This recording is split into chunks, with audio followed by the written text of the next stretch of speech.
Chaz West, welcome to the Bonzo Bash. Thank you very much. Please join us.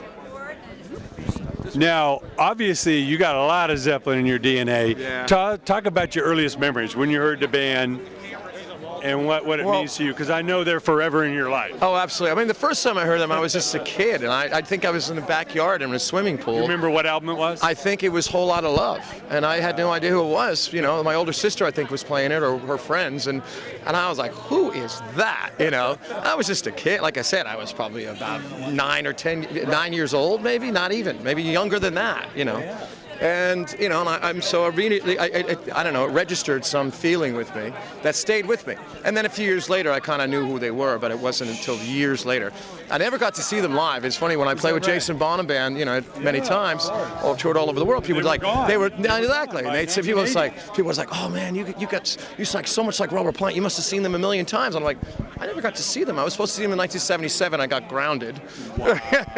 And then you had no idea that was going to be your last chance. Exactly, and then 1980, exactly, I was going to go, and then Bonzo passed. And who knew, like 10 years later, 15 years later, I'm going to be playing with his son in a band, you know, signed to Sony Music and touring 30 years later, playing a damn Bonzo band. Exactly. Well, I don't know if it's that long. Not quite that long. Well, yeah, close. You're right. What is it? What is it about the music that is just so timeless? Because you can't tell what year the damn stuff was recorded. Right. Because they were the real deal, you know, and I think they were, you know, incredibly like the Beatles. You musicians, and you know, even in their own right, individually, and then you put them together and they were like an atom bomb, you know, and they had the beauty and the bombast, and I think that's, you know, it's really lacking today in today's music. I hate to say it, you know. So and they took so many chances. They had hills and valleys. It wasn't all on 10. Like the biggest compliment, I was playing with Jason Bonham Band, the biggest compliment Jimmy Page saw us, he goes to Jason, I'm standing around here, Jay, he goes, you guys really captured the jamming element that we had. And I thought that was the greatest compliment he could ever get, because no band's got that. That's what he said. He said, well, you know, most of the bands don't get that. We never played things exactly the same every night. We took chances. 9 times out of 10 it would work. Maybe 1 time it wouldn't, you know. But, you know, you're good enough players, even though you go off-roading a bit, you get yourself back on track, you know. So that's what it's all about. Yeah. What are you looking for most tonight? Well, I've got a lot on my plate. I'm singing all night long. So, you know, I love it all. So, honestly. Yeah. So I know it's hard to pick probably even your top 10 Zeppelin songs, but, you know. Yeah, and I told them to go. It's like, it depends upon my mood. That's what I love about Zeppelin. They have the beauty and the bombast. As far as the beauty, you've got, you know, Babe, I'm Gonna Leave You, and Thank You, and, you know, of course. Wide palette. Exactly, Stairway. But I mean, like, you know, you got the bluesy edge, and then you've got, like, Nobody's Fault. I love Nobody's Fault. Get to play some blues harp on that, too.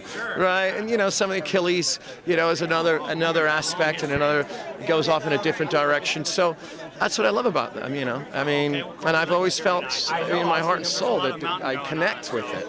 You know, even though it was a little before my time. I love that. I'd love that, you know? And what advice do you give to a young player, young singer today? Because obviously you have to be really unique to stand the test. I would say, exactly, stick to your guns, you know, follow your heart and soul, don't follow trends. Roddy James Dio told me that when I toured with him. He said, you know, I never follow trends. He goes, you know, he complimented me and he said, look, you know, this is what you need to do. You've got it. I heard you, you know. He said, I never follow trends. You just stick. He goes, because you're real fans and people will follow you. And they'll realize that you are the real deal. You're not trying to be somebody you're not. Just be you, you know. Well, that's pretty much what I can say. And if it's, you know, if it's your passion, it's what you want to do more than anything else, then go for it. Thanks so much for being the voice of the Bonzo Bash. Right, look forward to seeing you. Thank you. All right, take care. Cheers. Rock on.